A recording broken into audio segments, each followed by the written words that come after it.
This is the reality of trucking. It's the Trucker Ray Podcast. Coming to you from somewhere in North America. Here he is, Trucker Ray.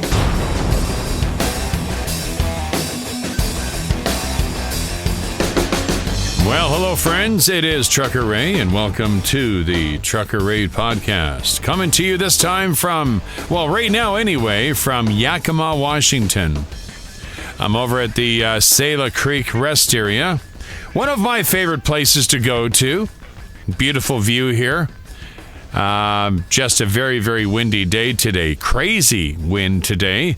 As soon as I came down Snoqualmie Pass, it just started getting really windy. So, I mean, the place I'm going to is about 30 kilometers, or 30 miles rather, from here. Sorry, I'm still got the Canadian kilometers in my head. But listen to that noise out there. That's the wind. Can you hear that? I know some of you are like, I don't hear anything, Ray. You keep saying, do you hear this? But I don't hear nothing. I can hear it. Can you hear that? Can you hear me now? Yeah, so anyway, it's a very, very beautiful day out there today. It's a little bit of sunshine out here. We made our way over the pass. There was supposed to be some kind of bad weather rolling through the Snoqualmie Pass area, but I managed to get through before it got bad, so that's good. Picking up some apples tomorrow. And we had to get our trailer washed out because the wash guy was not available, obviously, today, because today's Sunday, and that trailer that I picked up, I think, just got brought in yesterday. So on the hunt, I go for a trailer washout, and I know there's one in the Yakima area, but they don't open up until about 8 o'clock in the morning, Monday morning. And I'm thinking, well, you know what? This place where I'm picking up, it's very, very unpredictable on when I will actually get loaded. I don't even have a pickup number yet. I don't have any time when I'm supposed to be there. So I'd rather get it all done tonight if I can. So I was doing some searching around, and there is a wash place out in the Ellensburg area right next to the Loves. So I figured, hey, great. I call them up, and their rate is $55 for a trailer washout. But yeah, the going rate is between $45 and $50, $55, whatever. So they're a little bit on the steep side. But hey, you know what? I didn't care. Let's get the trailer washed out. I don't have to deal with it in the morning. So I show up at this place, and a huge language barrier. Nobody can really understand what I'm saying. So anyway, I pull up to the wash area. The guy jumps inside. And this trailer's got, it's dirty. It needs to be cleaned out really well. No soap at all. He just goes into the back. He fires up his little wand, and he goes, he's walking at normal speed, walking towards the back of the trailer, just spraying it really fast. 2-minute spray job. 2 minutes it took him to go from the end, the nose of the trailer to the end, washing it. And then he's trying to get a few chunks of wood out of the grooves or whatever, and he's ready to jump down. I says, whoa, hold on, let me check it first. 2 minutes, ridiculous. So I jump up, I go to the back, I'm looking. There's areas where he missed. I get down in there with my hand, and I can move the dirt around with my fingers there in between the grooves. So I told him, and I don't know if he could understand me or he was pretending he couldn't understand me, but I had to give him gestures. Do again. Start over. Do it over. And then he goes into the back, and he does the exact same thing again. He just shh, and walks back at a normal pace. I just said to myself, forget it. So I go into the front, and another guy comes out of the office, and he says, come. You pay. And I'm like, you gotta be kidding me. The guy hasn't even finished it, and they're already trying to get my wallet out of me. So anyway, I go up to the front, and I said, you need to tell this guy he can't spend 2 minutes cleaning that trailer out. It has to be washed properly. There's food going in there. So he goes up to the guy. The guy's already at the end of the trailer now. He has a little chat with him. They have a little chat back and forth. And then the guy's still wrapping up his hose. So I guess he goes, okay, everything's good now. I went, well, he didn't go back in the trailer. He didn't do it right. And I just thought, you know what? Forget it. I don't have time for this. I understand 4 minutes, $55. Good going rate. So if any of you are needing a trailer wash in the Yakima area, and it's right next to the Loves, I can't remember what it was called, Glacier or something. I can't remember. Hold on. I don't mind telling you what it is because They did a lousy job. Maybe you can call this my rant for the day. I don't know. Cascade Truck Wash. There you go. Glacier. I don't know where I got Glacier from. Cascade Truck Wash. Right next to the Loves. Keep an eye on them when they're washing out your trailer because they do a very, very quick job. 4-minute job for $55. Hey, man, I'm in the wrong business here. Are you trying to tell me I can take a power washer, go to truck stops and different places and wash out a trailer in 4 minutes for $55? That's 74 Canadian. I'm in the wrong business here. This is the reality of trucking. It's the Trucker Ray Podcast. Well, before we get to our first email of the week, and we have a few of them this week, which is really nice, I want to give you a sneak peek on what you can expect to hear on the Trucker's Corner with Trucker Glen. It's actually a very good topic, something we all struggle with. Patience. I actually have very good patience now. I have more patience now than I did when I first started truck driving. This job has actually taught me patience, but how many of us out there have wanted to start our own smash-up derby on the interstate? Yeah, I know it's not very professional, but we've all been there, and the thoughts have crossed my mind more than once. And Trucker Glen is going to share with you some of his experiences and how he conquered them without ending up in jail with a life sentence. That's all coming up, but first, let's get to our first email. Mailbag.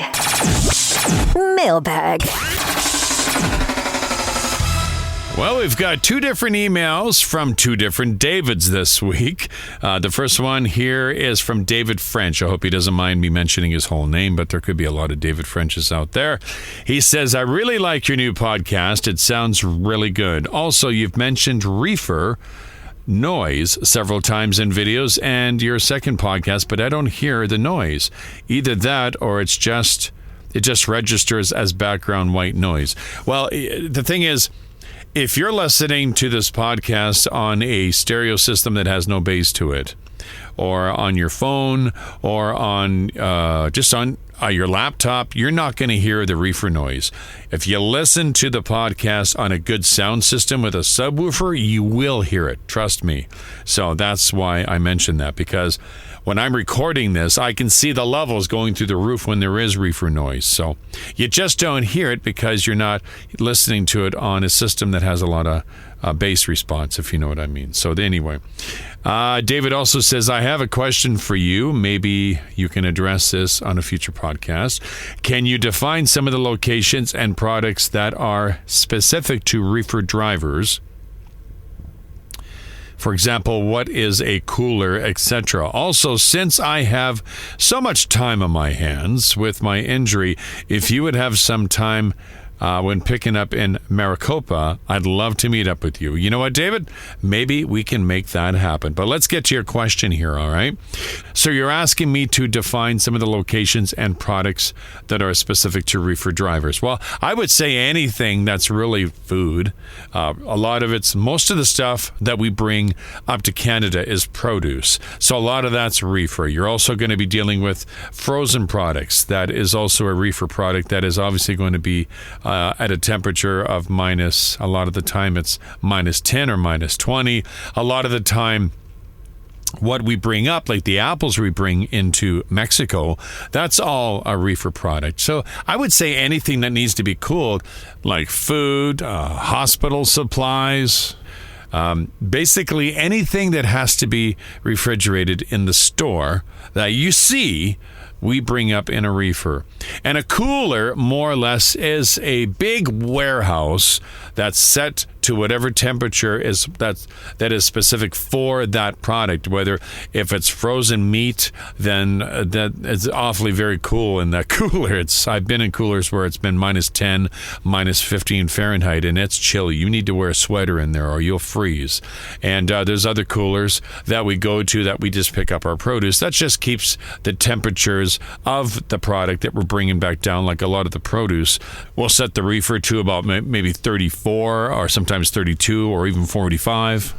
So the coolers more or less keep the product at a nice refrigerated level, which if you don't, well, then the longevity of that product is not going to last very long. And I'll tell you something, in case you did not know this, a lot of the apples that we pick up, they will last 6 months if you keep those apples at a refrigerated level. I think at like 34 or something like that. It's incredible. I did not know that, because whenever I used to buy apples, you have them in your truck or your house, and they start to go funny on you like within a couple of weeks, and you're like, wow, those don't last long. But if you actually keep those apples in your refrigerator at a nice temperature, just above freezing, those apples will last a very, very long time. Anyway, David, I hope that helps. This is the reality of trucking. It's the Trucker Ray Podcast. I like him. He's silly. Well, I think you would agree this next story isn't very silly. All right, friends, on to a story that's a little bit bizarre. And if you happen to be parked at a pullout and it's late at night and there's no one else around, you might want to turn this off. It is a little bit on the crazy side and a little bit spooky. Found this story online. The author is Digyo, and that's all I know. The story says, many years ago, I was on what was called a meet and turn. This is where a driver that is domiciled out of one city will drive a load halfway to its destination, while a driver domiciled out of that destination will drive halfway with a load that is destined for my city. More or less, they're doing a switch. He continues, we meet in a parking lot, switch trailers, and drive back home. I had been on this run for a few months and found that I always got to the meeting point about an hour before the other driver. It was a dark and empty lot and about 3 a.m., so I would stretch out across the seat and take a short nap. One night, about 10 minutes into my nap, I was awoken by a barking dog. I tried to ignore it, but it carried on for several minutes and got louder as the dog got closer. Soon it became apparent that the dog was right outside my truck barking at me. Okay, either this dog is Lassie and is trying to alert me to something, or else he is just being a pain in the butt, and I will need to throw something at him to scare him off. It is important to note at this point that the barking had been going on for a good 10 minutes. So I sat up and looked out my window. Standing there, mere inches from the other side of the glass, was a man about 35. He was a large fellow, and he was barking at me. His eyes were crazy, and he was frothing at the mouth a little. The scene really held my full attention for a moment. The sheer creepiness of this struck me. Gently, and making an absolute minimal of sudden movements, I reached down and started my truck, and slowly pulled away. He chased me, much like you would expect an angry dog to do, barking all the while. Needless to say, it played hell with my power naps from that time on. I know there's got to be somebody out there that is saying, why did you have to tell me that story? There's a pullout that I love to stop at, and it's in the middle of nowhere, and now I'll never be able to sleep there again. Sorry.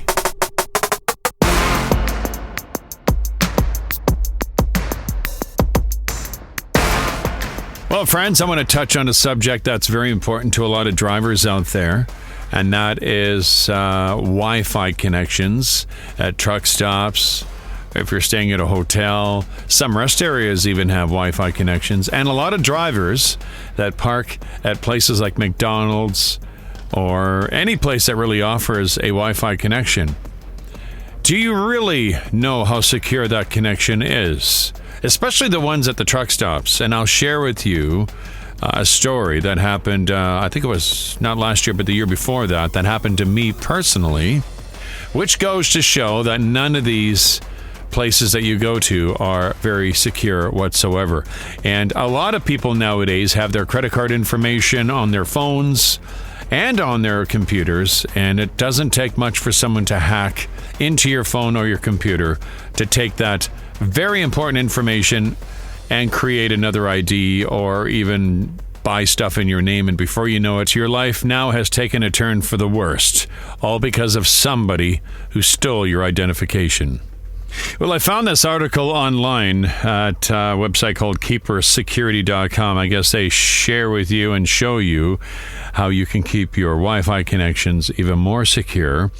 This article was written by Aranza Trevino, and she did a very good job on this article. I thought I would share this with you because this isn't something we think about. We get to a truck stop or we get to a hotel.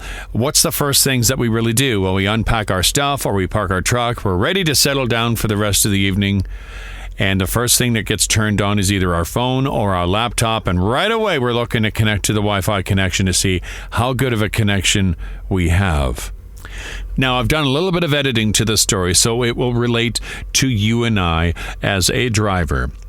It reads, when traveling, we often don't consider the cybersecurity risks that are prevalent in places such as hotels, truck stops, or other areas. But using any public Wi-Fi network comes with its risks. Here are some of the many reasons why you should avoid using any of these unsecured Wi-Fi connections. First and foremost, it is important to understand whether it's a hotel or a truck stop, it's not their job to provide you with robust cybersecurity measures. Their job is to provide you with a home away from home or a parking spot. Because of this, they typically don't take the time to create a secure network for their guests, which places privacy of their guests at risk.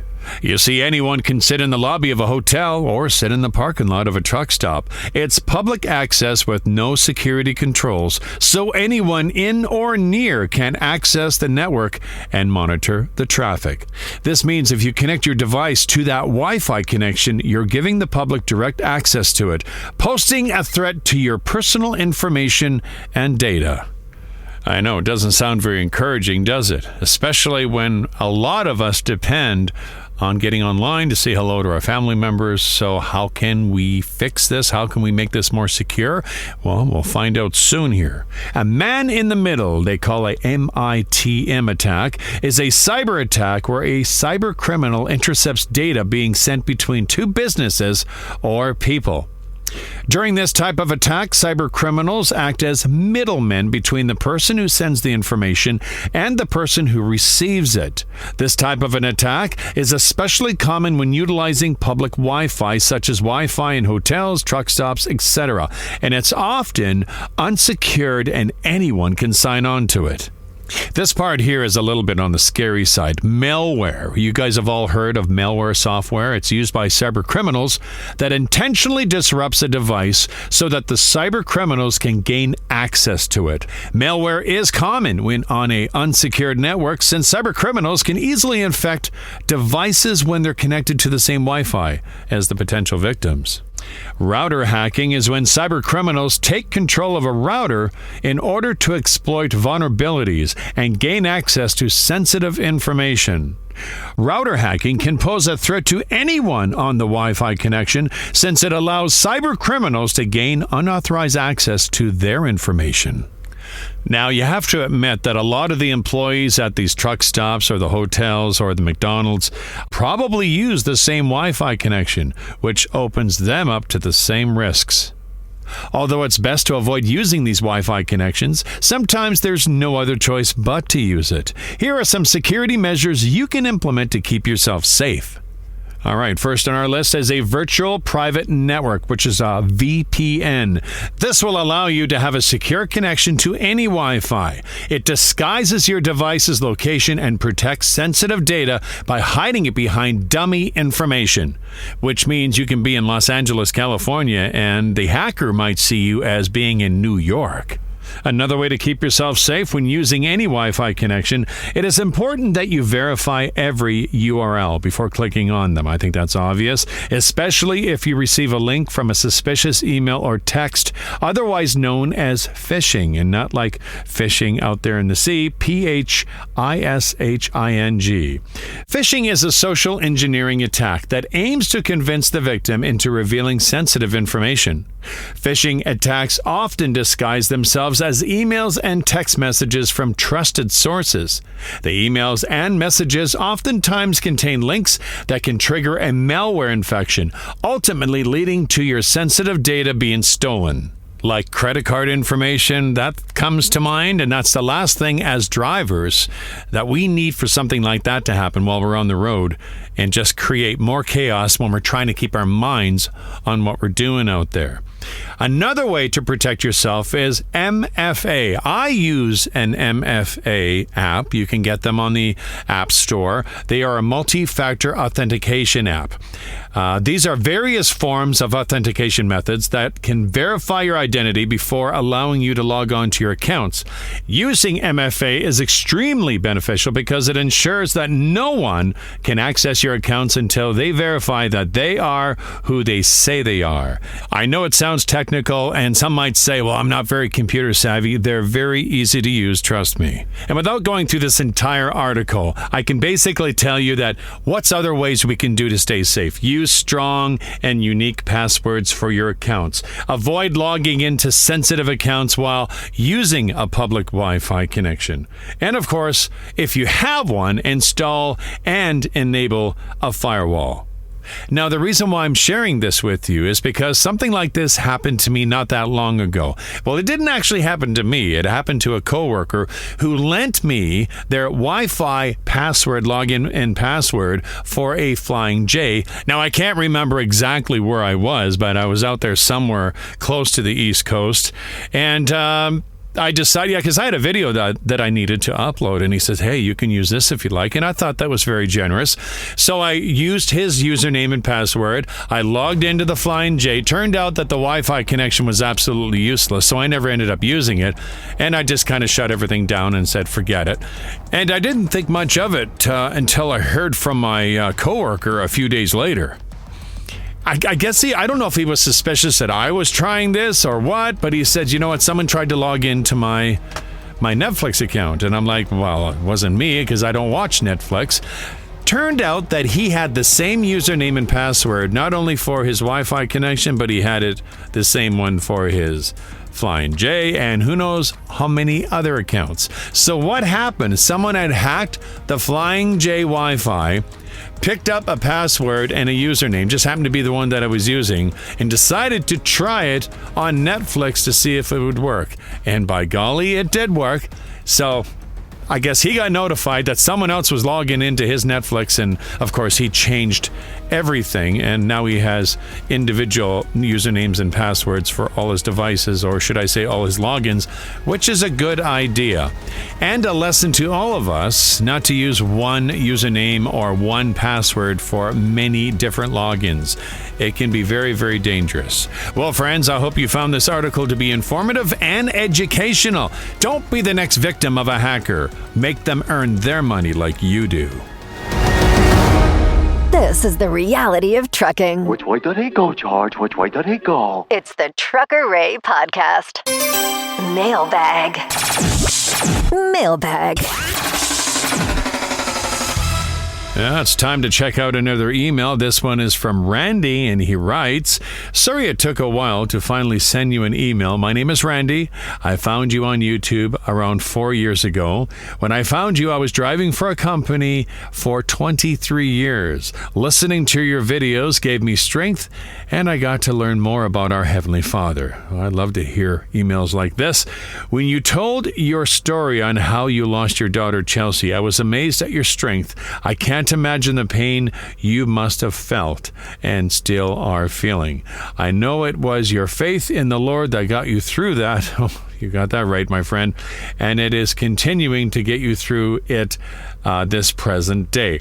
Every time I watch your videos, it put a smile on my face and it made me feel better about myself. Being on the road 2 to 4 weeks at a time can make you feel lonely at times. Your videos got me through some tough times. Your sense of humor, I absolutely love in your videos. The way you point out some things and laugh at it. It reminds me so much of me, he laughs. Well, fast forward to last October 2023.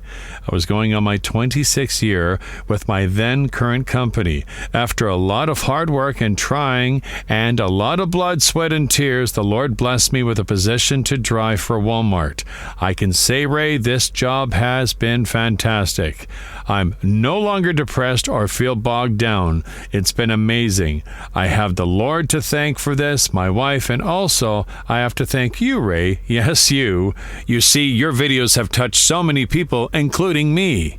You've helped get me through tough times, as I said before. So again, thank you, Ray, and thanks for your strength. Thanks for your sense of humor and allowing us to ride in the truck with you. May God bless you. You have a true forever fan with me. Sincerely, Randy Rybolt. Well, thank you, Randy. That is an amazing email. I'm very touched by that, and it definitely gives me the strength to keep doing this. So thank you again, brother.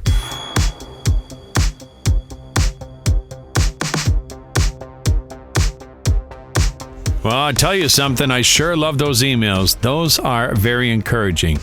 Thank you again, Randy. If you would like to send me an email for the show, send it to truckerray7@gmail.com. That's truckerray with the number 7 at gmail.com and put in the subject line for the Trucker Ray Podcast. Do it today. Trucker Ray. Trucker Ray. Trucker Ray.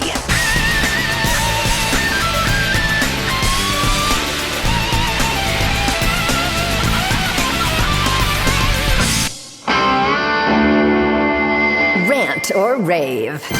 Rant or rave. Well, friends, it is time for us to sit down and talk about our inner feelings, the things that frustrate us the most. It is time for a rant.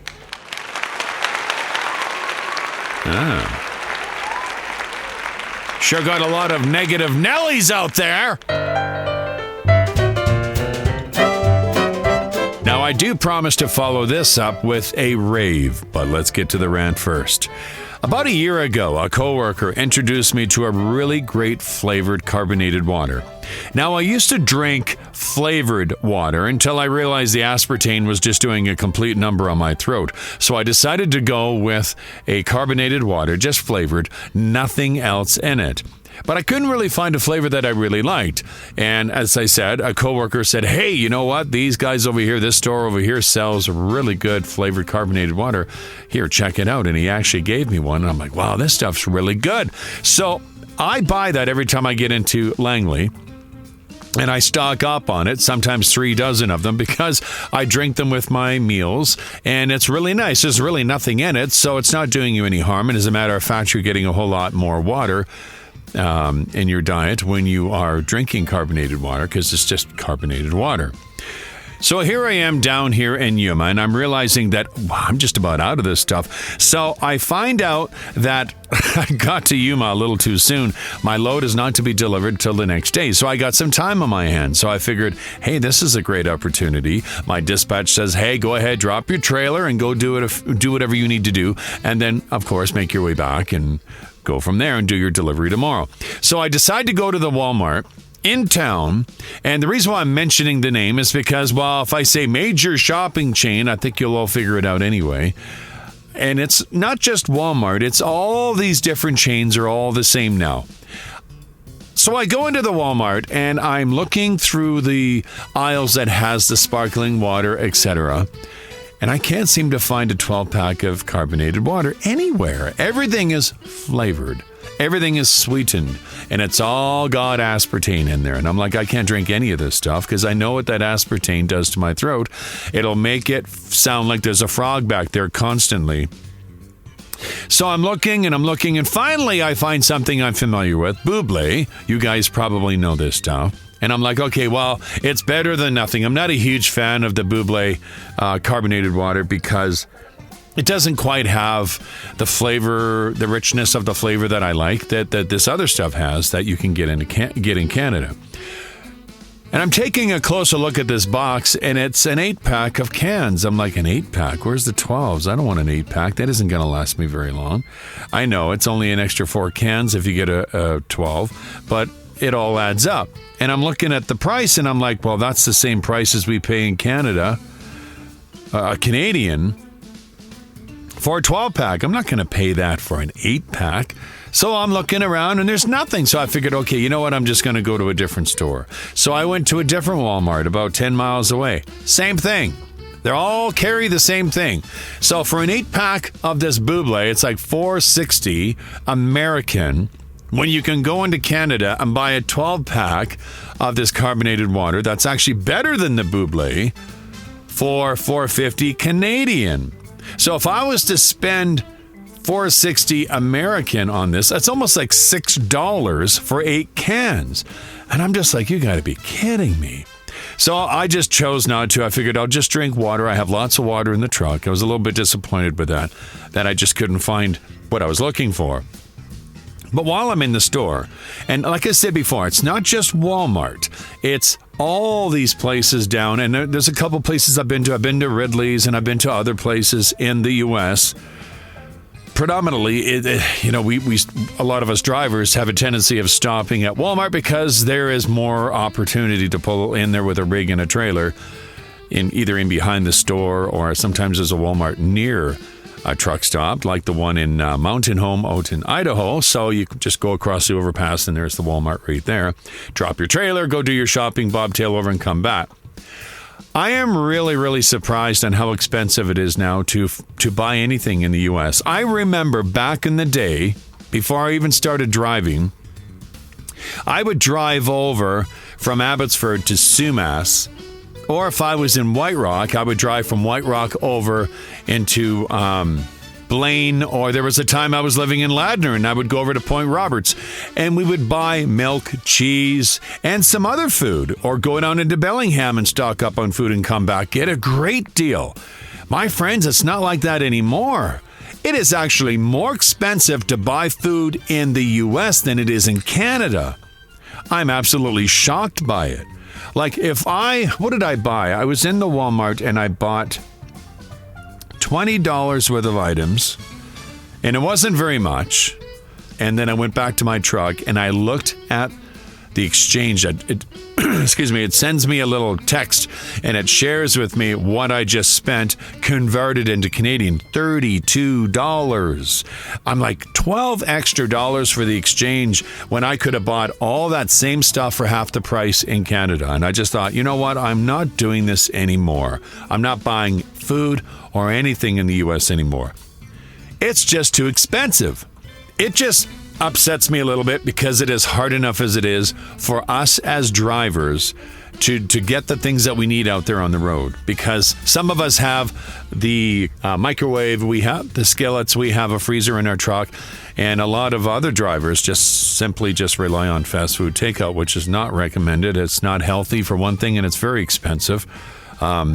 Any of these places you go to, even Subway now is getting really expensive. I think it cost me, with my exchange, it cost me $25 about a month ago to buy a sub. And I'm like, this is insane. So it is getting more and more expensive out there. So that is my rant that, my goodness, in the U.S. I'm talking about. I mean, our country and Canada, of course, our leadership isn't doing any better.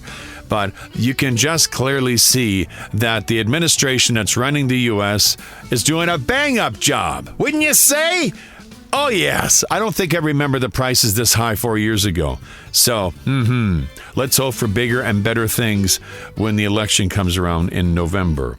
So there you go, guys. There is my rant.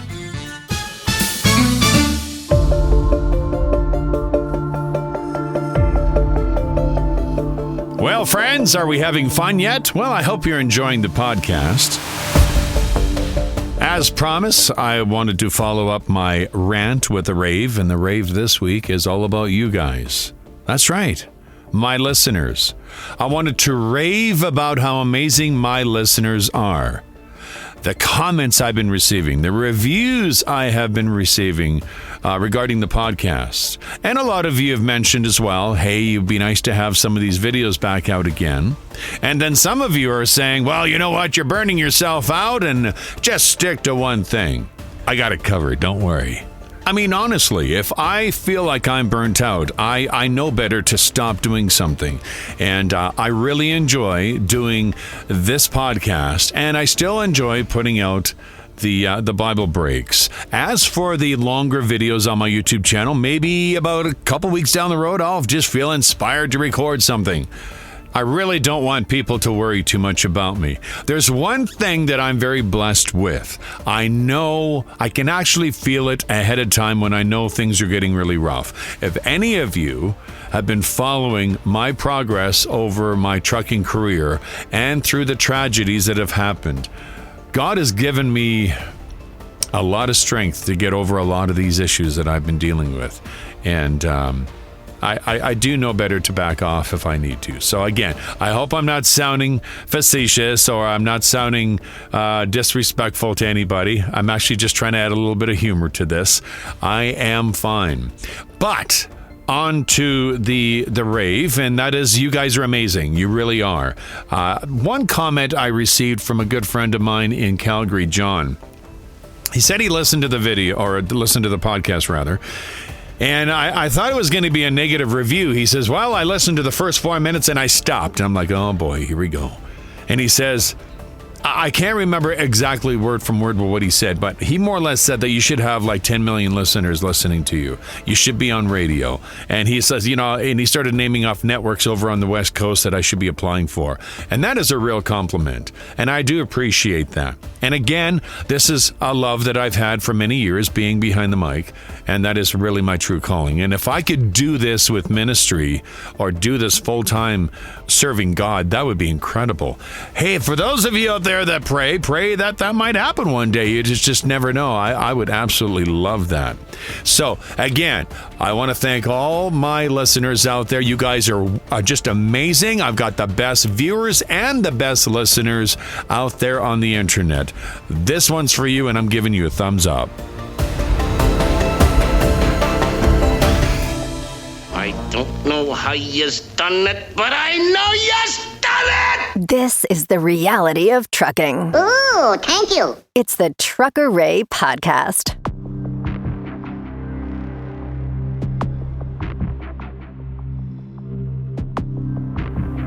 Well, my friend, we're going to touch on a subject that is, I think, a common problem with most drivers out there.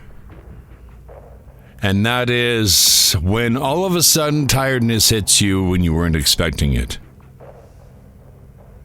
A lot of this can be caused by having too much sugar in our system, and then all of a sudden we just crash. And it does happen. It's happened to me. It can happen to you.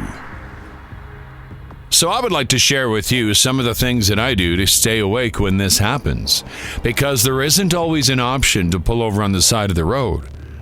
Sometimes a pull out or a truck stop or even a rest area is way too far ahead. So now we got to figure out ways, how am I going to keep myself awake? Because it does happen. So I try to make sure that I always have certain supplies in my truck. And some people drink coffee. Yeah, that's great and everything. But you don't always have an option to make coffee when you're driving down the road and all of a sudden you get tired. And some people drink this Red Bull stuff and other energy drinks, and I don't recommend that because that's really bad for you. So here we go. This is what I do. I always make sure I have chewing gum in my truck. Some might say, well, what's the big deal about chewing gum? It just gets the senses going. I have done this, and this is what works for me. I'll have chewing gum that's got a lot of flavor, like these Dantine gums that you can get, the chewing gums, and it's like the tangerine flavor. Wow, is that stuff ever good? I pop a couple of pieces of that I'm in my mouth, and I'm chewing away, and all of a sudden, I do get more alert because of the flavor. The flavor actually entices my senses, and believe it or not, it does keep me awake. Another thing that I do, I make sure that I have a good CD or a USB drive that has a lot of good music on there that I really enjoy. And I turn it on, and I just don't listen to it. I sing to it. I do. I sing to it. And as a matter of fact, I have taught myself how to sing. And I sing quite well, as long as I'm the only one listening. And another thing that I do, I think that's quite common with other drivers, roll the windows down a bit. Get some fresh air going through the cab of the truck. That will help. But the biggest thing, guys, get some sleep and make sure you're safe out there, all right? Mailbag.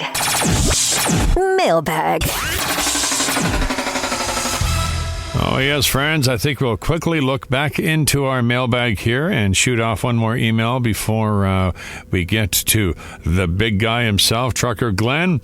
This email is from David. He says, "Hi, Trucker Ray. Quick note to say I thoroughly enjoyed your first episode of your new podcast. The overall sound quality, bumpers, content, and general polish are all top-notch, as are your YouTube videos that I've been watching since 2015. Ooh, long-term viewer, David. Nice. Looking forward to each episode and being a loyal listener. Sincerely, David Harper." He says, "P.S. I use Podcast Addict Podcast Addict as my player and have had no problems finding and subscribing to the feed." Thank you so much, David. I really appreciate that. And if you'd like to send me an email to the podcast, send it to truckerray7@gmail.com. That's truckerray, but the number 7@gmail.com. With over 50 years of accident-free, long-haul experience under his belt,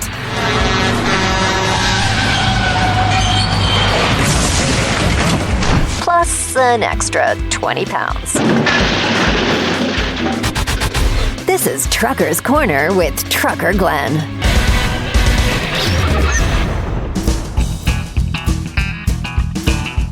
Hey there, Glenn. How are you doing today, my friend? I am wonderful, and you?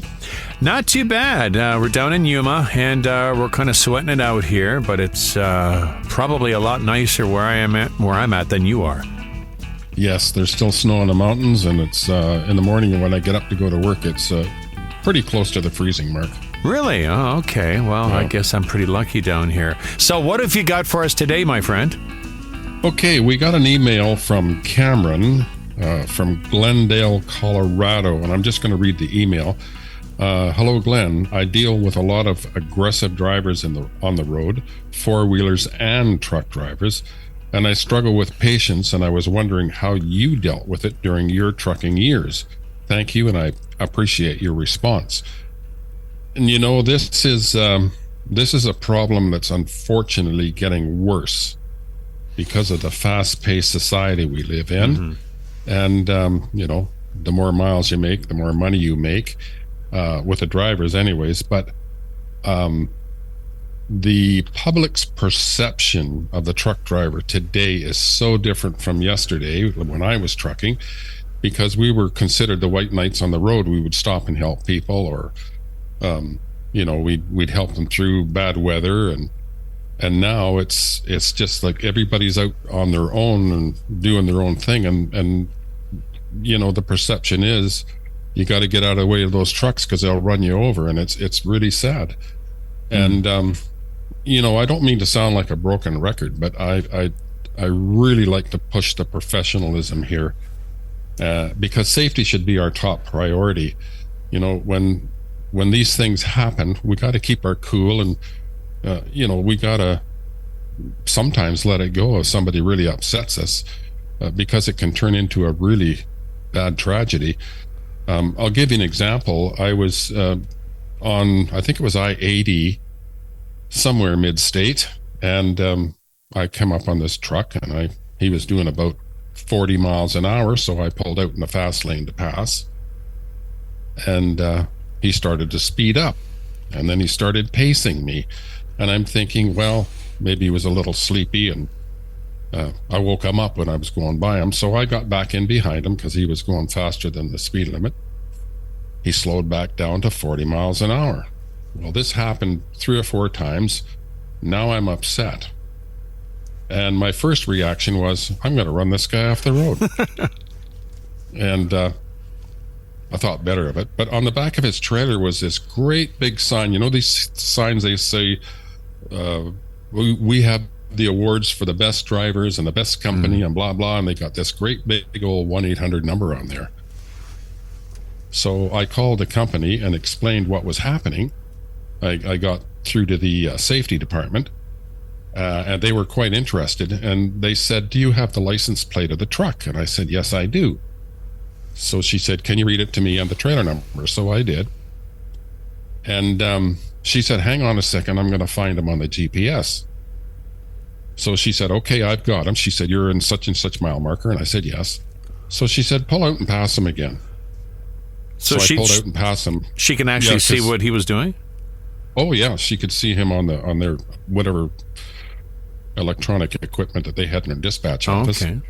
So I pulled out and passed. And again, we got up to 72 miles an hour and he wasn't backing off. And she said, well, right away, she said, that's way above our speed limit. He's not supposed to be doing that. So she said, tuck in behind him again and just, don't make him any more madder than what he seems to be. So I tucked back in behind him. She said, there's a truck stop coming up. I'm going to get him to pull in there. And I'm thinking, okay. So we're coming up to this truck stop and on goes a signal light. I said, yeah, he's pulling in there. She said, well, he'll be taking a bus or a plane home because he'll be fired right on the spot for doing that sort of thing. So, the trucking companies obviously don't want their equipment and their men doing things like this because it just leads to such bad results. And I was very satisfied that at least I got the satisfaction that he was going to get in trouble and maybe lose his job, because I didn't think he deserved to be out there as a professional driver, because that's not what you do. Well, what's surprising is why would he even do that? I mean, you didn't do anything to get him angry. He just decided to be a jerk. Yeah, I come up on him and I hadn't seen him before, since the beginning of the day. And maybe one of our trucks did something to him at one time or another, and he thought, oh, there's that truck. I'm going to get him. So anyways, I found some really interesting statistics that 92% of people witness road rage. So there's a lot of it going on out there. There's 12,610 injuries and 218 murders in the U.S. as a result of road rage. The statistics also said that every 16 hours, someone is shot and killed because of road rage. Jeez. So in saying that, we really got to be careful. The best scenario that I can think of, that if you're getting into a situation, as soon as you can, pull off the road. Like, let them go and maybe go have a coffee or a snooze or whatever you have to do, and let these guys get out of your way, because you don't know what they're going to do. In Canada, they could be packing a gun. Guns. Yeah, it's crazy. It's also 66% of fatalities are caused by road rage. Now I would assume that's cars as well as trucks. Yeah. And in the last 10 years, there has been a 500% increase in reported causes of road rages. Wow. That's in the last 10 years. 500%. Jeez. And I found that incredible. You know what I find really amazing? People that would even do that. Everybody and their dog has a dash cam now. Most cars are equipped with dash cams, the newer ones. Why would anyone take that chance? I don't know. Well, even if you don't have a dash cam, these guys have got phones, advertising written all over the trailers. Yeah. Surely to goodness, you got to be a little careful, because it's so easy to make a phone call. Mm-hmm. The behavior out there is it's beyond out of control, and I can sympathize with Cameron, because I've had a lot of it go on in my career. And like I say, a lot of times I just pulled off the road and went to have something to eat, or had a snooze, or walked around the truck just to give them enough time to get it far enough ahead of me. Yeah. Well, okay, I've got a scenario for you, if you don't mind me breaking in here. Let's just say that, you're used to driving the BC Alberta lane. Let's just say that it's summertime and you're driving down Highway 1 and you're on a 2-lane road. There's not very many options to pass. And we've got our favorite camper company in front of us that's rented out a camper to a person that's deciding to visit Canada from Germany. And a lot of them come from there in the summertime. And they're in one of these Canadream campers. I used to hate those things. That's right. And the guy, it's 100 kilometers an hour, and the guy's doing like maybe 70, and there's no opportunity to get by him. This is dragging on and on and on. Like, what would you do? Well, of course, you're always looking for a place to pass, but if you're loaded, you're very limited as to what you can do. And I've had that scenario happen several times. So I thought, okay, I'm going to pull into my favorite old Husky truck stop and have lunch. And guess who pulls in there with me? Yeah. That's right. So I think, okay, I'll get a coffee to go, or just have a quick lunch, climb in the truck, and guess who's pulling out in front of me? Yeah. And it is so frustrating. And sometimes you just have to grin and bear it. I mean, eventually you will get by them, but it's so important to keep your cool.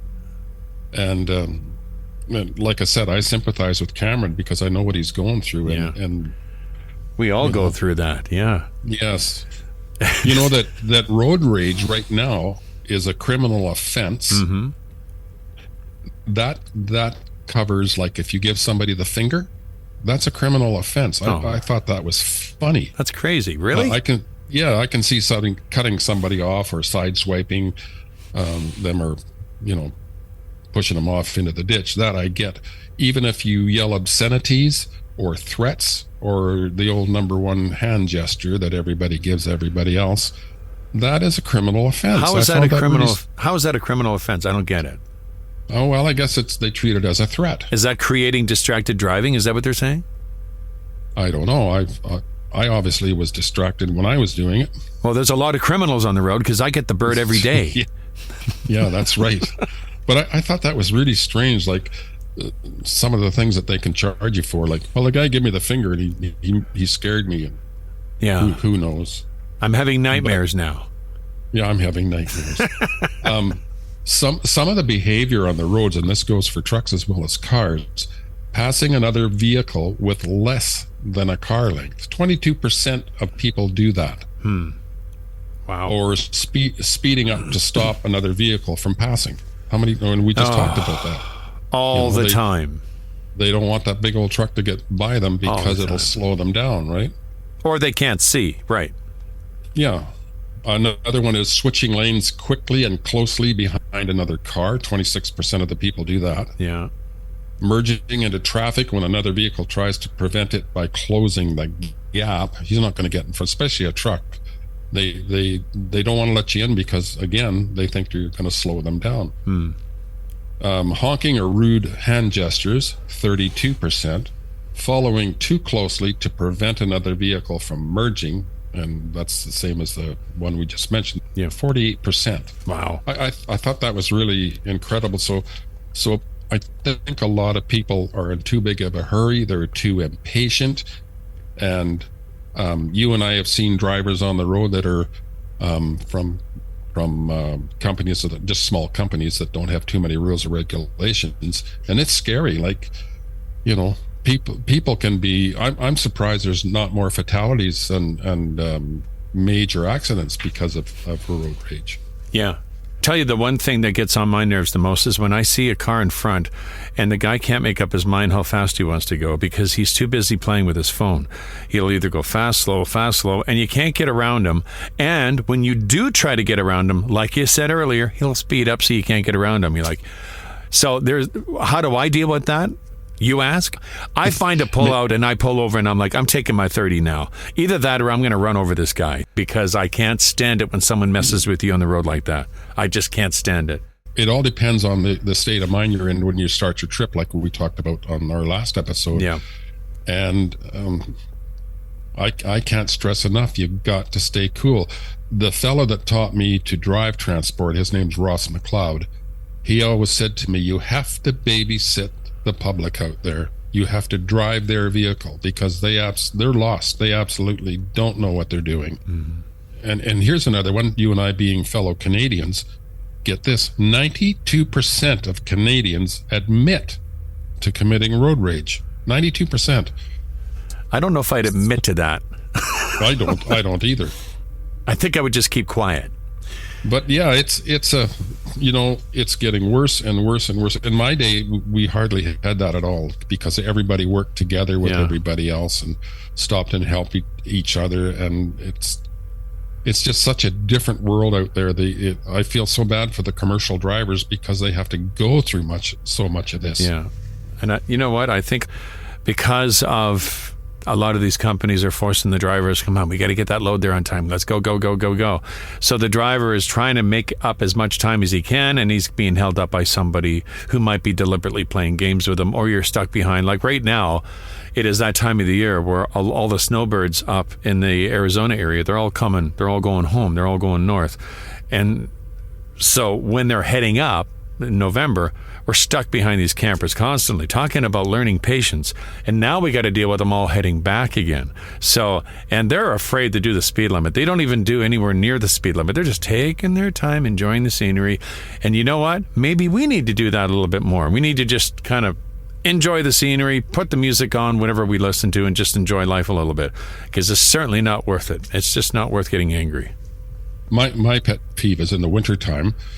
Especially on the new drivers, they go really, really slow because it's slippery and they're scared, and you can't get by them no matter what you do, especially in our roads. But as soon as the sun comes out and the roads dry up, they're doing Mach 1. That's right. Like, I don't get it. Yeah. But you know, the one thing that annoys me is that when you have a guy, and it's dealing with the road rage behind you as well. I'll be heading down the 93. I'm doing 70 miles an hour. That's the speed limit. I'll still have somebody on my tail. And he's just right on my tail. He's got the big muffler pipes going there in his truck. And then eventually they will pass you just 10 miles down the road to pull off to a rest area or off the side of the road. And you're like, why? Like, why would you do that and put that pressure on somebody? And now you're pulling over at a truck stop or at a pull-out. This happens constantly.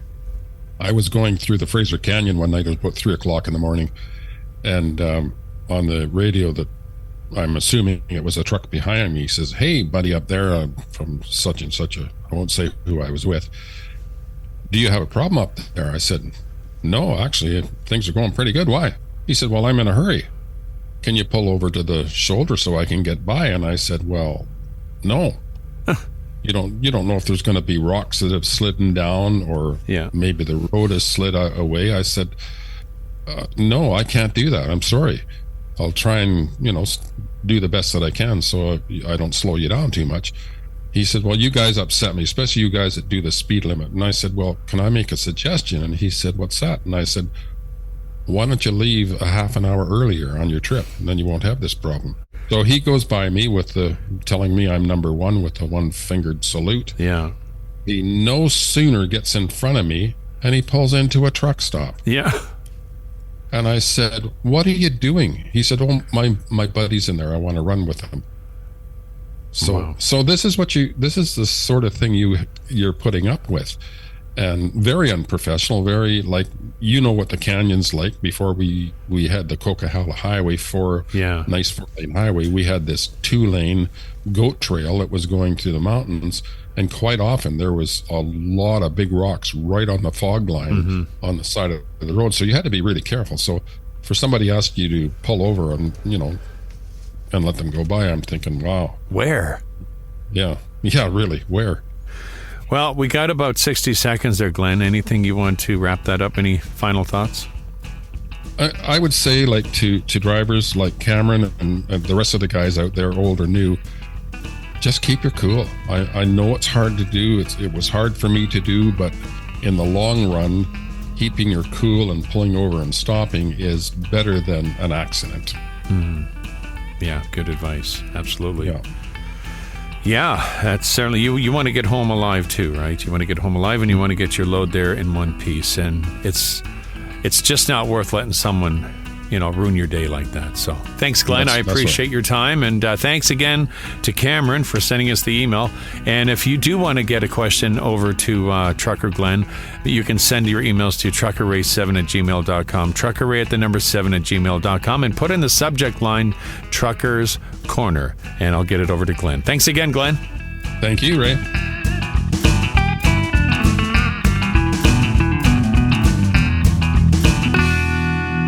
Well, my friends, that is all we have for you this week. I hope you've enjoyed the podcast. A special thank you to David, Randy, and Cameron for sending in your emails. And if you would like to send us an email for whatever reason or a question for Trucker Glen, Beth will tell you how to do that shortly.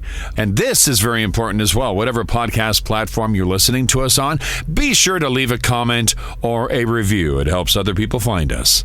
Until next time, when we do this again, God bless you all.